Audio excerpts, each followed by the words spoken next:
आपका स्वागत है हमारे यूट्यूब चैनल ज्ञान प्रतिभा में। आज का जो हमारा वीडियो है वो कक्षा 9 के छात्रों में हिंदी में काव्य खंड पर आधारित साथी से है, जिसके कवि कौन है? संत कबीरदास जी हैं। तो इसके पहले आपने हमारे वीडियो में इसके पहले के जो साथी के जो कुछ दोहे हैं वो आपने देखा होगा। तो आज हम उसके आगे के कुछ दोहे जो शेष बचे हुए थे वो देखेंगे। तो आइए देखते हैं कि कबीरदास जी ने साथी में इस दोहे में क्या कहा है। तो सबसे पहले तो इसमें जब कोई दोहे दिए जाते हैं या कुछ गद्यांश या पद्यांश दिया जाता है तो इसमें सबसे पहले संदर्भ पूछा जाता है, फिर प्रसंग पूछा जाता है, फिर उसकी व्याख्या की जाती है। तो सबसे पहले तो हम संदर्भ जान लेंगे। संदर्भ सबका एक ही रहेगा कि इसमें जो है आपको पता ही होगा कि संदर्भ में क्या लिखा जाता है। तो एक बार हम बता देते हैं कि इसमें आप लिख सकते हैं कि जो प्रस्तुत दोहे हैं या जो प्रस्तुत पद्यांश है वो हमारी पाठ्यपुस्तक हिंदी काव्य खंड में साथी पर आधारित साथी से लिया गया है, जिसके जो कवि कौन है? कबीरदास जी हैं। तो अब इसमें ये है प्रसंग आता है, इसका प्रसंग की बात। तो इस दोहे में मतलब साथी में कबीरदास जी ने संसार की नश्वरता की ओर ध्यान आकर्षित करते हुए व्यक्ति को बताया है कि उसे अपने ऊंचे स्थान को पाकर घमंड नहीं करना चाहिए। तो ये देखते हैं कि उन्होंने क्या कहा है। कहा है कबीर कहाँ गर्वियो ऊंचे देख आवाज, काल परियो भवे लोटरा ऊपर जामे घास। क्या कहा है? कबीर कहाँ गर्वियो ऊंचे देख आवाज। तो कहते हैं कबीरदास जी जो है इस संसार की नश्वरता को बताते हुए कबीरदास जी कहते हैं कि मनुष्य को इस संसार में अपने ऊंचे स्थान, आवाज का मतलब यहाँ पर स्थान से लिया गया है, उसे पाकर जो है उस पे जो है कहते हैं गर्व नहीं करना चाहिए। अर्थात कहते हैं कि तुम अपने ऊंचे स्थान को पाकर गर्व क्यों करते हो? काल ही परियो भवे लोटरा ऊपर जामे घास। क्योंकि कहते हैं कि तुम भी काल कौलित हो जाओगे, लोग जो है तुम्हें मिट्टी में दफना देंगे। काल परियो मतलब जो है काल कौलित हो जाओगे, लोग तुम्हें मिट्टी में जो है दफना देंगे और तुम्हारे ऊपर जो है वो घास जो है क्या हो जाएगी? जाम जाएगी। कहने का तात्पर्य है कि मनुष्य को इस संसार में अपने ऊंचे स्थान को पाकर गर्व नहीं करना चाहिए, क्योंकि जो सारा संसार है वो कैसा है? नश्वर है। एक दिन जो ये सारा वैभव है वो नष्ट होकर धूल में मिल जाएगा और उसके ऊपर घास जम जाएगी। अर्थात जो ये शरीर है वो नष्ट हो जाएगा। लोग इसे ले जाकर जो है दफना देंगे और उसके ऊपर जो है घास जम जाएगी। अगला देखते हैं तो और क्या कहा है कबीरदास जी ने। कहा है कि यह ऐसा संसार है जैसा संबल फूल, दिन दस के व्यवहार को झूठे रंगना हो। अब इस साथी में कबीरदास जी ने सबसे पहले संदर्भ तो वही होगा, पहले प्रसंग जान लेते हैं। इस प्रसंग में संसार की आसक्ता को बताते हुए कबीरदास जी कहते हैं कि यह संसार जो है इस सेमल के फूल की भांति है। अर्थात उन्होंने सेमल के फूल को बताते हुए अल्पकालीन सांसारिक रंगीनियों का में फंसने का उन्होंने क्या किया है? उपदेश दिया है कि लोग कैसे जो हैं उसके रंगीनियों में फंसकर उसी में रह जाते हैं। तो ये देखते हैं कि उन्होंने क्या कहा है, इसकी व्याख्या जानते हैं। क्या कहा है कि यह ऐसा संसार है जैसे सैंपल फूल। सैंपल यहाँ एक फूल का नाम होता है। किसका नाम होता है? फूल का नाम होता है। तो कबीरदास जी कहते हैं, आसक्ता को बताते हुए कबीरदास जी कहते हैं कि यह जो एक संसार है वो किसकी भांति है? एक सैंपल फूल की भांति सुंदर और आकर्षक है।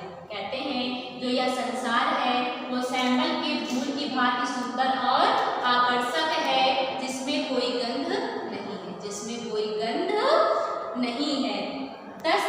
दिन दस के व्यवहार को झूठे रंगना हो। कहते हैं कि इस झूठे रंग में सच्चाई को हमें नहीं भूलना चाहिए, क्योंकि जो ये जो हमारा व्यवहार होता है, जो हमारी जिंदगी होती है, वो दिन होते हैं, वो कुछ पल के होते हैं। इसलिए हमें इन झूठी रंगीनियों में फंसकर अपने जीवन की असली रंग की सच्चाई को नहीं भूलना चाहिए। कहने का तात्पर्य है कि अगर इसको हम सरल शब्दों में कहें तो कबीरदास जी कहते हैं कि यह संसार जो है एक सेंबल की फूल की भांति जो सुंदर और आकर्षक है, जिसमें किसी प्रकार की कोई गंध नहीं होती है। ठीक उसी प्रकार जिस प्रकार जो एक तोता होता है वो सेंबल के फूल पर क्या होते हैं, उसके फूल से मुग्ध होकर उसके सुंदर फूल को की आशा में जो है उस पर क्या करता है, मंडराता रहता है, मतलब उस पर घूमा करता है और अंत में उसे जो है निस्सार रुई ही हाथ लगती है, मतलब उसे कुछ नहीं मिलता है उस फूल से, उसको अंत में क्या मिलती है, निस्सार रुई ही मिलती है। ठीक उसी प्रकार जो यह जीव है इस संसार में अल्पकालीन रंगीनियों में क्या हुआ है, भूला हुआ है, अर्थात इस व्यवहार के रंग रंगीनियों में खोया हुआ है। इसलिए उसे जो है इस झूठे रंग की सच्चाई को भूलना नहीं चाहिए। इस दोहे के माध्यम से कबीरदास जी ने इस सांसारिक रंगीनियों में फंसने का वर्णन उपदेश दिया है कि हमें नहीं फंसना चाहिए, क्योंकि जो हमारा जो व्यवहार होता है, हम जो संसार का जो ये अल्पकालीन जो रंगीनियाँ होती हैं वो केवल कुछ पल के लिए होती हैं, इसलिए हमें अपने जीवन के वास्तविक सच को नहीं भूलना चाहिए।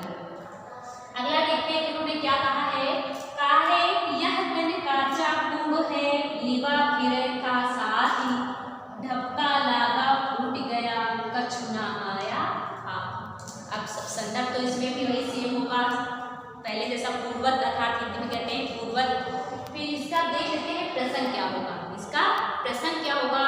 तो इस प्रसंग में साथी ने शरीर की नश्वरता का वर्णन किया है कि शरीर जो है हमारा एक नष्ट हो जाएगा और हाथ हमारे कुछ भी नहीं लगेगा। तो उन्होंने क्या कहा है, देखते हैं क्या कहा है, यह तन काचा कुंभ है, लिवा फिरेता साथ। कहते हैं यह जो शरीर है, तन अर्थात यहाँ पर शरीर से लिया गया है, वो कच्चे घड़े के समान है। किसके समान है, काचा कुंभ है, अर्थात कच्चे घड़े के समान। जैसे कच्ची मिट्टी का घड़ा बनाया जाता है कि उसमें जरा सा गिरता है तो वो बिगड़ जाता है, टूट जाता है, ठीक उसी प्रकार कहा गया है यह जो हमारा शरीर है वो कच्चे घड़े के समान है।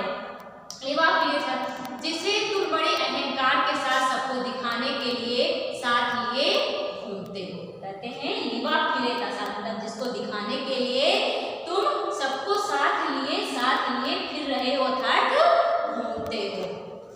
धक्का लागा फूट गया, कछु ना लाया हाथ। कहते हैं किंतु धक्का लगा, धक्का का मतलब यहाँ पर होता है धक्का। कहते हैं किंतु उसमें जरा सा भी धक्का लगने से यहाँ टूट जाएगा, टूटकर क्या हो जाएगा, चूर चूर हो जाएगा, टूटकर फूट जाएगा। कछु ना आया हाथ, और तुम्हारे हाथ कुछ भी नहीं लगेगा। अर्थात कहने का मतलब है कि जो काल का जो अर्थात समय का जो धक्का होता है, वो जो हमारा शरीर होता है उससे जो काल के धक्के से जो हमारा शरीर है वो नष्ट हो जाएगा और मिट्टी में मिल जाएगा।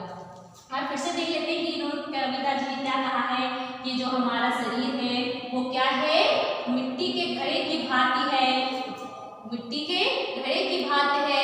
लेकिन तुम अपने अहंकार में जो है भूल कर सब कुछ इसको दिखाने के लिए सबको साथ लिए घूमते हो। लेकिन अगर इसमें जरा सा भी धक्का लग गया तो ये टूट कर बिखर जाएगा और चूर चूर हो जाएगा, फिर तुम्हारे हाथ कुछ भी नहीं लगेगा। फिर अगला दोहा जो है कबीरदास जी का क्या कहा है, देखते हैं क्या कहा है कि कबीर कहाँ गर्बियो देहि देखि सुरंग, बिछड़िया मिलगो नहीं ज्यों काचली उमंग। अब इसमें भी संदर्भ वही होगा, इसका जो प्रसंग है इसमें कबीरदास जी ने देह के प्रति जो मनुष्य का मोह होता है उसके प्रति मनुष्य को क्या किया है, सावधान किया है कि जो हमारा मोह है, जो हमारा जो है हमारे अंदर जो मोह माया है वो केवल कुछ दिन के लिए होती है, इसलिए हमें जो है उसके प्रति क्या किया है, सावधान किया है। तो इसकी व्याख्या देखते हैं कि उन्होंने क्या कहा है, कि कबीर कहाँ गर्बियो देहि देखि सुरंग। कबीरदास जी कहते हैं कि तुम अपने शरीर की सुंदरता को इतना क्यों घमंड करते हो। कहते हैं देहि देख सुरंग, कहते हैं कि तुम अपने शरीर की सुंदरता को देखकर उस पर इतना घमंड क्यों करते हो। बिछड़िया मिलबो नाही ज्यों कचली भुवंग। कहते हैं इतना घमंड क्यों करते हो, क्योंकि तुम्हारा जो ये घमंड है सर्वथा क्या है, व्यर्थ है अर्थात बेकार है, क्योंकि मरने के पश्चात जो है यह शरीर तो जो है तुम्हें नहीं मिलेगा। जिस प्रकार जो केचुली भुवंग, जिस प्रकार जो एक केचुल को छोड़ देने पर उस जो सांप को पुनः प्राप्त नहीं होती है, ठीक उसी प्रकार जो है तुम्हारा शरीर है वो क्या है, निरर्थक हो जाएगा। फिर से देखिए जैसे कबीरदास जी कहते हैं कि हे मनुष्य, तुम अपने इस मोह को छोड़ दो, अर्थात तुम अपने इस शरीर की सुंदरता पर इतना घमंड क्यों करते हो, क्योंकि तुम्हारा जो ये घमंड है सर्वथा क्या है, बेकार है। क्योंकि मरने के पश्चात जो है यह पुनः तुम्हें नहीं मिलेगा। क्योंकि क्या होता है, जो हमारे आत्मा है वो तो निकल जाती है, जो शरीर है वो मिट्टी में मिल जाता है। इसलिए तुम अपने इस शरीर की सुंदरता पर घमंड क्यों करते हो, क्योंकि तुम्हारा घमंड करना बेकार है। ठीक उसी प्रकार से जिस प्रकार कोई सांप जो है अपनी केंचुल को छोड़ देता है और वह फिर उसे जो है प्राप्त नहीं होती है, ठीक उसी प्रकार यह सब तुम्हारे लिए निरर्थक है। इसलिए तुम अपने इस शरीर की सुंदरता पर घमंड मत करो, क्योंकि यह सब तो नश्वर है, एक दिन क्या होगा, सब मिट्टी में मिल जाएगा। तो आज के वीडियो में इतना ही।